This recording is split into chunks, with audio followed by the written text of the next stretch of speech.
Welcome to the first episode of what I like to call the Dashboard Chronicles. And basically the point of the Dashboard Chronicles is to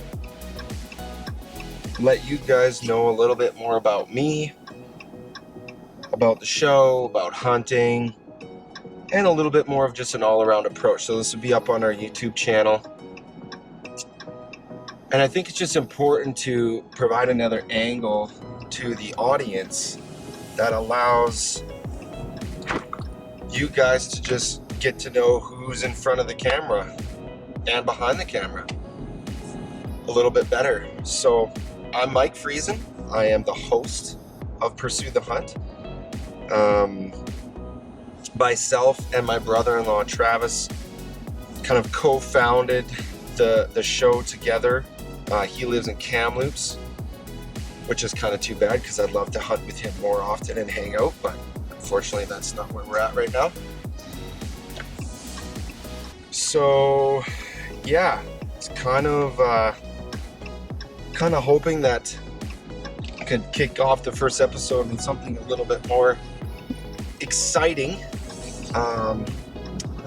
But reality of the situation is that today was not super exciting. Today kind of sucked, actually. So a little bit about me. Let's go back to the background about me. So I'll be 35 in a week, and I have a wife and 4 kids, 2 girls, 2 boys, and they're awesome, and I love them very much. And we live out of town on some land, so we're actually just kind of kicking off a bit of a farm this year, which is kind of exciting. We've always lived on property. I grew up on a grain farm my whole life, but yeah, I'm kind of excited to just kind of start this new journey with my own family. We won't be grain farming so much as doing some livestock, getting into poultry, which we've been doing a little bit off and on for the last while. And my daughter, she wants to start her own little goat breeding program. So yeah, it's going to be exciting. It's going to be good. We've applied for a couple of grants that we're hopefully going to get to be able to help us set up our farm. And just kind of waiting to hear status on that. So yeah, I've been married just over 13 years to my wife Carly, and yeah, graduated with a kinesiology degree from Trinity Western University in Langley, BC, and I graduated university back in 2009 already, which is crazy to think about.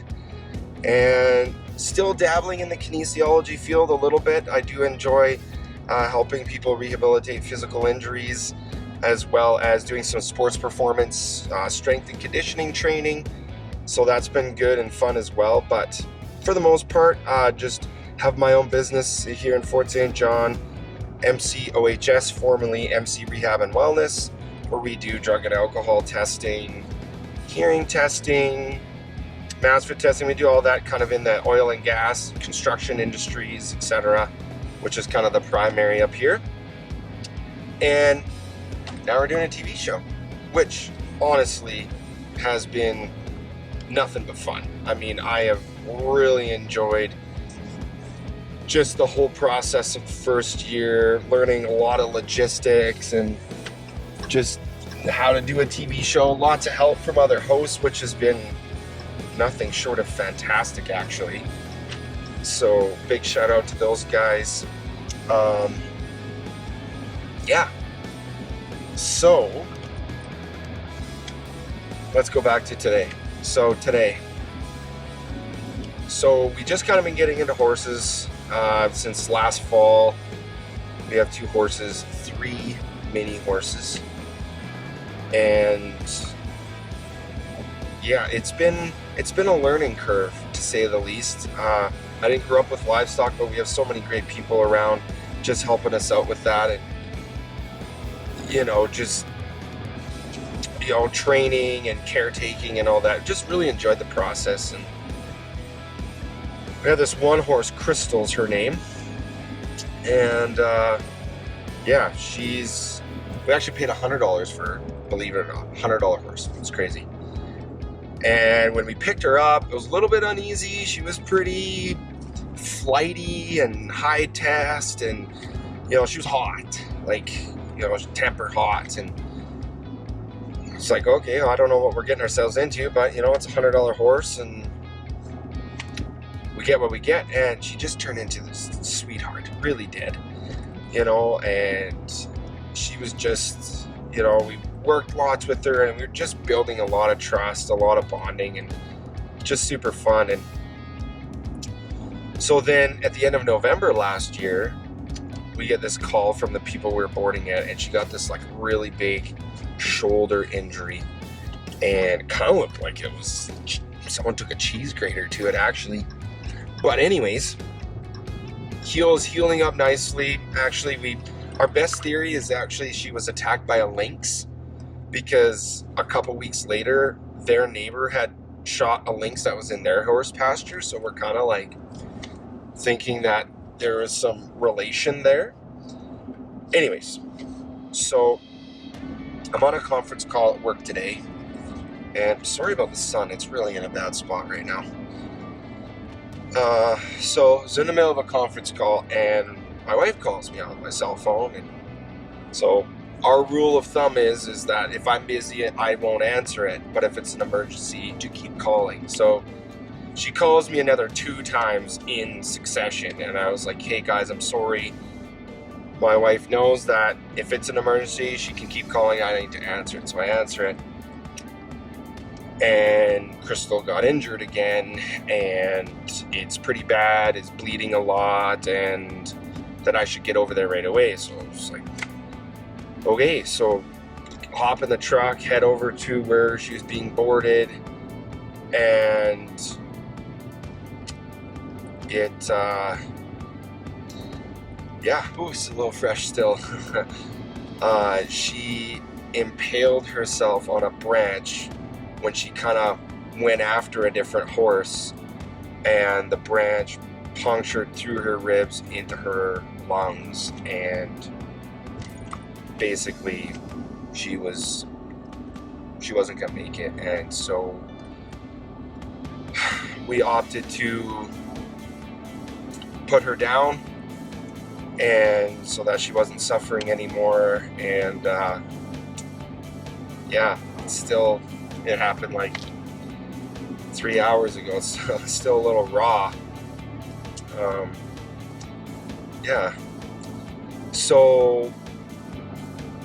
Anyways, so that happened today, and she was gonna be my riding horse this summer, and now I don't have a horse, so that sucks. But that's kind of just letting you guys know a little bit about me. I honestly have no idea how often I'm going to be doing these, but I travel 15 minutes from town to my house every day. So I thought, you know what a perfect opportunity to just give you a little insight to me, what I do, what my day's like, what's going on in the hunting world, what we got coming up. But please, honestly, it would really help us out if you subscribed to our YouTube channel, and just give our sponsors some love as well, because honestly we couldn't be doing anything like what we're doing here without them. So their links will be in the description as well. Check them out, check out their websites and stuff like that. And anyways, so carrying on, hunting. So we're gonna have my daughter on here pretty quick too, because she's actually just started her core course. We actually tried to do one of these the other day, and I accidentally put the GoPro on time lapse, so that didn't work out so good, which kind of was a bummer, but whatever, we're doing it now. So we're just going to continue on with the Dashboard Chronicles here. So hunting. So I get asked a lot about hunting TV, why, doesn't look that hard, blah, blah, blah. So I'll try to put a couple of those things to bed here for you. So number one, why do a TV show? Well, to be honest, I'm a fairly type A guy. I'm a very social individual. I like media. I like social media. I like taking pictures, that kind of stuff. So, and it was also a way to just kind of document my hunting experiences. I mean, I know that not all of you are going to watch my show, or maybe some of you love it, maybe some of you don't prefer it, whatever. That's neither here nor there for me. I do it because I love it. And I hope that our show portrays that between myself and Travis and Jeremy and Robin, that you guys get that from us, that you guys see that we have a passion for the outdoors, for the hunting heritage, passing it on to our kids, educating people, educating non-hunters, educating beginner hunters. Please, if you got questions, hit us in the comments. Please, by all means, we love interacting with people that are watching our stuff. So, anyways, why? So that's a big reason why. I just want to document it for myself. Truly, I really enjoy that.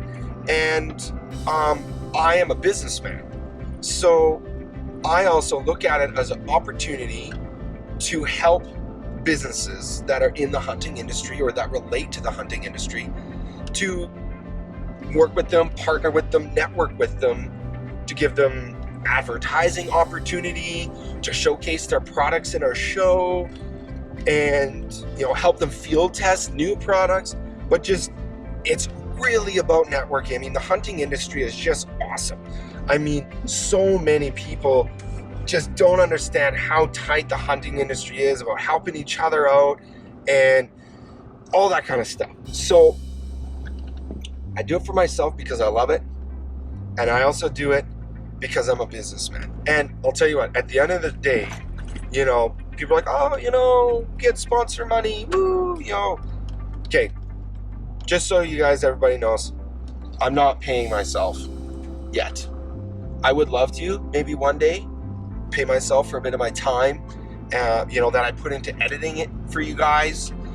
Eagle Vision does a phenomenal job with the polish and the broadcast prep and all that stuff, but I actually help create the storyline, and then I take that to them, and then they kind of do their magic and polish it all, and it looks great for TV. But I really enjoy the editing part, and so I'm kind of an employee of my own show. And for anybody out there that's looking to start a hunting show, you are an employee of your own show. Don't forget that. And I think a lot of people are like, oh, I don't want to make hunting a job because I don't, like it anymore. But you have to treat it as a bit of a job, because your sponsors want you to do the best possible job so that people watch our show, they get recognition, all that kind of stuff. So we need to do a really good job. So you do need to treat it like sort of an occupation. I mean, I'll be honest, I treat it as a job because I want my sponsors to get there. But at the same time, you cannot take the fun element out of it, because then you're not loving it anymore. So that's kind of why we're doing the hunting show. And yeah, we just our mission over the seasons. I mean, season 2, without spoiling too much, we're going to go after some different species this year. We're going to be doing a lot more showcasing of BC's landscapes, which I'm super excited about. Being a BC resident, born and raised my whole life, especially northern BC, there's just so much to show you guys.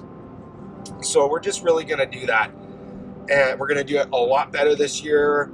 We did bring on a few more sponsors, which honestly helps us do a better job for you guys. It gives us a bit more funding, up the cameras, all that kind of stuff, up the gear, up the trips. So, we're going to hopefully keep bringing it a level up each time. And that's what we strive to do for you guys, because we also super value you guys watching our stuff. Okay, so why the TV show? Okay, so second of all, do I get paid? No, not yet anyways. Maybe I'll get paid for my time one day, but it's really not why I do it. I do it because I love it. What else? What else was I talking about? Why do the TV show? Yes, sponsors are a huge part. I mean, they really drive us to do it, because without them, we couldn't do it. Couple things I learned. Okay, let's do that. So season 1, mini recap here. So anytime you start a new business, there's always a learning curve. I've dabbled in a fair bit of video editing and stuff just from doing other things. I use Final Cut, if anyone's wondering. I really like the program. I'm used to Apple products. It's a great flow. I can export my files in a proper broadcasting format so Eagle Vision can polish it up. So it works out really well for me. My seat heater's on. It's hot. Okay. Yeah. So a little recap, things learned. Does having a cameraman or having extra people with you make it harder? Yes and no. I would say that there was not a time during the season that having a camera person or extra person with us, it did not cause us to fail on a hunt. It did not become a barrier where we lost an animal or didn't get an opportunity because of that extra person. So it can be done. The one thing that is really important is the pre-planning, though. I definitely noticed that we had to do a lot more pre-planning. Okay, this is where we're going. These are the types of shots we want to get.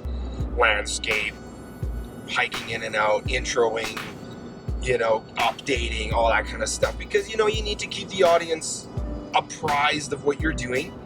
But at the same time, I wanted to make sure that we weren't taking away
from the rawness of what we were doing. We tried to use enough dialogue in the hunt itself to say, okay, this is what is going on, but we're still hunting at the same time. I didn't want to take a lot of time out or go back and forth to a studio, because that's not what we want to do. I mean, we want to give a bit more raw and experience, to just give you the ups and the downs, the good, bad, and the ugly of real life hunting.